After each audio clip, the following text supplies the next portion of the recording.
63,000 કરોડનો સોદો કર્યો। નમસ્કાર, સ્વાગત છે આપનું આરબી ન્યૂઝના ટોપ 10 સમાચારમાં। હું અશ્વિન રાઠોડ। ભારતે ફ્રાન્સ પાસેથી 26 રાફેલ ફાઇટર જેટ ખરીદવા માટે 63,000 કરોડનો સોદો કર્યો। પાકિસ્તાનના નેતાઓમાં ભયંકર ફફડાટ।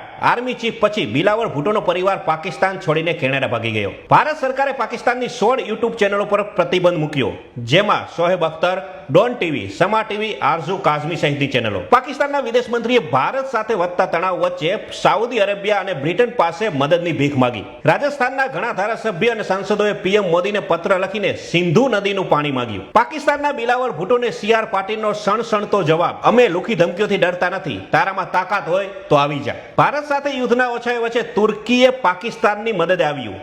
શસ્ત્રોથી ભરેલા 7 વિમાનો મોકલ્યા। પાકિસ્તાનના પીએમને તેમના ભાઈ નવાઝ શરીફની સલાહ, ભારત સામે પડતા નહીં, ખાવા ખીચડી પણ નહીં રહે। પાકિસ્તાનના સમર્થનમાં કૂદી પડ્યું ચીન, કહ્યું પહેલગામ આતંકવાદી હુમલાનો નિષ્પક્ષ તપાસ થવી જોઈએ। કાશ્મીરમાં સરહદી ગામડાઓમાં બંકરો ખુલ્યા, પંજાબમાં ખેતરો ખાલી કરવા આદેશ। તો આ હતા આજના ટોપ 10 ન્યૂઝ અને હું હતો આપની સાથે અશ્વિન રાઠોડ।